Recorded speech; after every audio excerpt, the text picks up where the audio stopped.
I shambled from the steamy bathroom, jet-lagged and tired as I dried my hair. Another flight, another cheap hotel, only to rise early and do it again tomorrow. The room was clean but bare.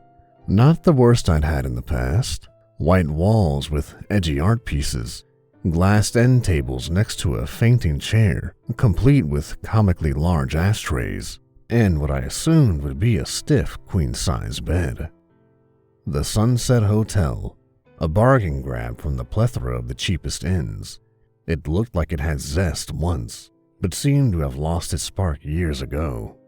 The only real issue with the room had been the TV across the bed. It was on when I got here. The same infomercial TV guide type program running in a loop. There was no remote, not that I had seen anyway. The screen itself was bolted into the wall, the manual buttons on the back out of reach. I only spent 5 minutes searching for it when I got here, and it was about as much as I felt like dedicating. It was a self-check-in hotel, and there was no one on site to actually phone for room service.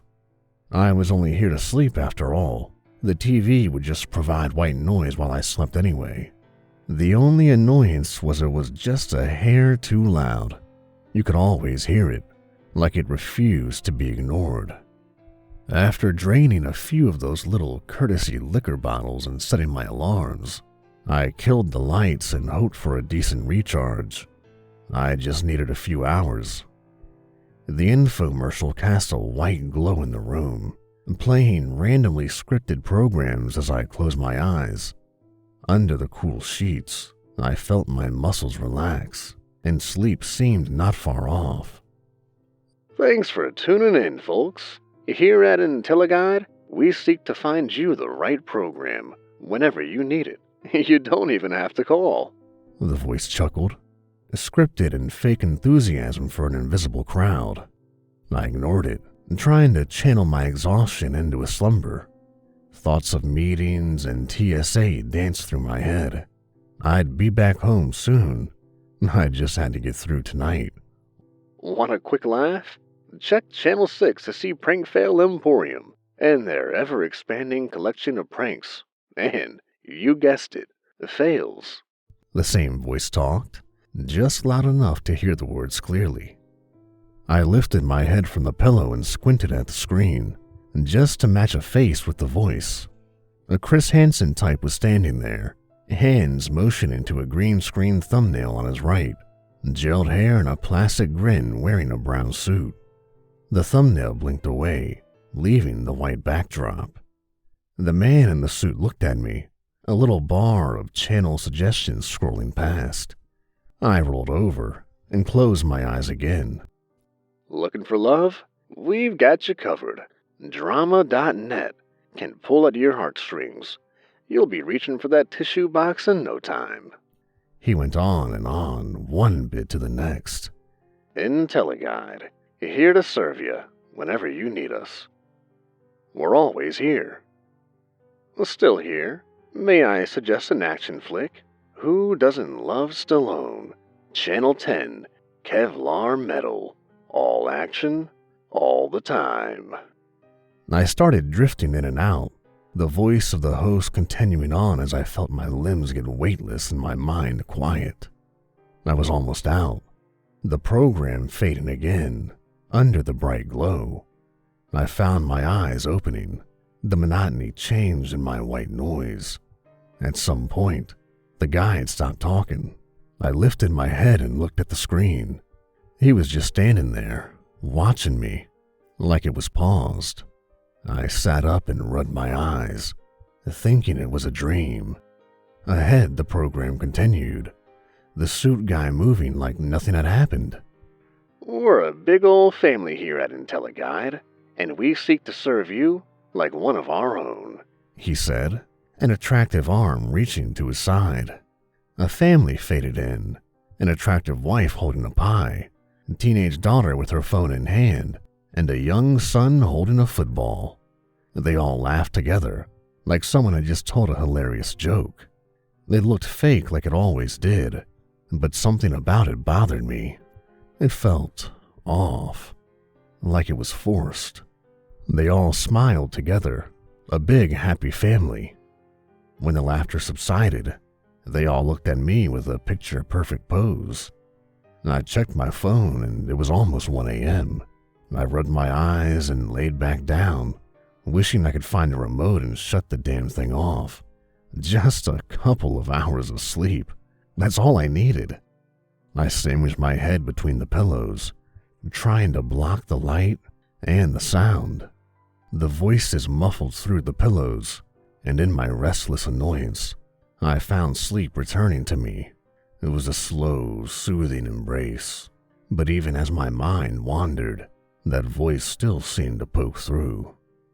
Hey there, partner. Still here, I see. Haven't found something to watch yet? Watch all the best sitcoms on Channel 2. Lots of love and laughs there. Family living at its finest. Like ours. Under the shield of the pillows it persisted. Every time I felt myself drift away, that voice would catch me. I couldn't ignore it. Still here, huh? Let's see if we can find something for you here. Whatever you say, that's the IntelliGuide way. So many channels to choose from. How do you choose? Channel 5, Nature and Exploration. From the Arctic to the jungle. We appreciate your audience. Thank you for choosing IntelliGuide. We're here when you need us. Always.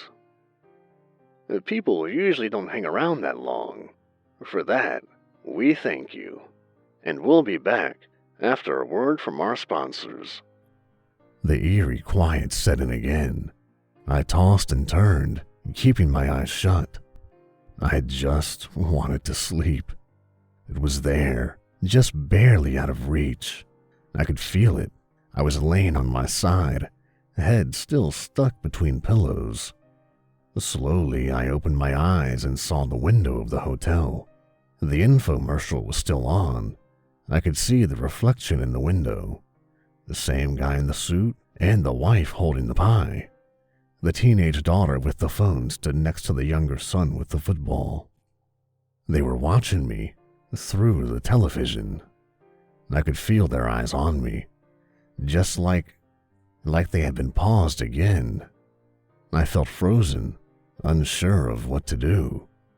There was something in the ambient ringing of the program, something soft I could barely make out. As I watched their stare through the reflection, it finally dawned on me, and the restless knot in my stomach was replaced by a welling pit of anxiety. They were whispering to each other. Is he still awake? I think so. How much longer do we have to do this? As long as I say. Can't we just go, please? Can I put the pie down? I'm so tired. You drop that pie, and I will break your damn fingers. In the reflection, their mouths didn't move. They just looked ahead. The same smile stuck to their faces. I could barely see through the reflection, but it almost looked like they were crying. I didn't want to look, but I had to. I threw the pillows down and sat up. The frozen family looked at me. All of them paused in the same white backdrop. Everything except for their eyes. Their eyes were shaking, begging for help. The camera zoomed in on their eyes, moving from one to the next. The son, the daughter, the wife. A single pixelated tear ran down her cheek. The screen flickered and was replaced by static. Total silence. The glow consuming the room. I felt alone and afraid under its glow. Afraid to move. Afraid to look away.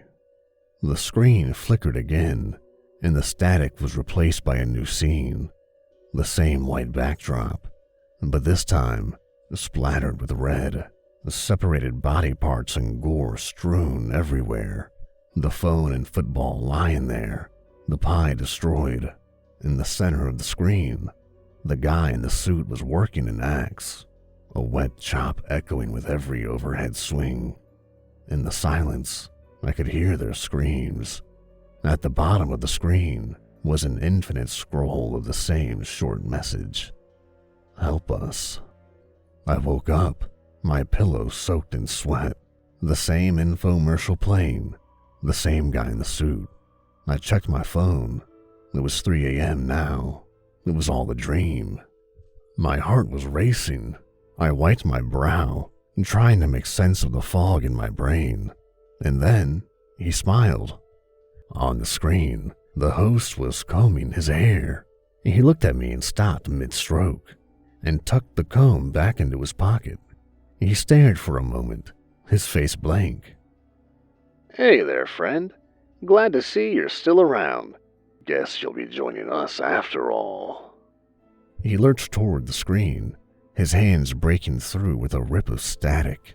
With the sound of a static scream, his head came through, his face cold and withered like a corpse, his eyes melting, oozing streams down ghoulish, toothy jaws, piercing through the noise with a single grumbling voice. Join us. I screamed and jumped from the bed, reaching for something, anything. My fingers felt one of the large ashtrays. I hefted it up and chucked it as hard as I could. The object broke through, and with a flash of light, the screaming was gone. The host blinked from existence, fading away until there was nothing but a jagged, discolored screen. I stared at the gaping hole in denial, a faint whisper still breathing through. I couldn't make it out, and I didn't take the time to listen. I packed my things and ignored the TV, shoving everything into my suitcase as fast as I could. I grabbed my phone, left the key, and slammed the door behind me. Out on the street, I called a cab. They arrived quickly and gave me a ride to the airport. When we drove away, I didn't look back in fear of whatever could be seen from the hotel windows. I rescheduled my flight and paid every premium and fee I had just to get me the hell out of there. Even got a window seat. As we took off, I sighed with relief, finally hoping to catch some rest. Beside me, an elderly woman indulged in her in-flight movie. Anything good?" I asked, closing my eyes. "Not really. Can't seem to get it off the TV guide."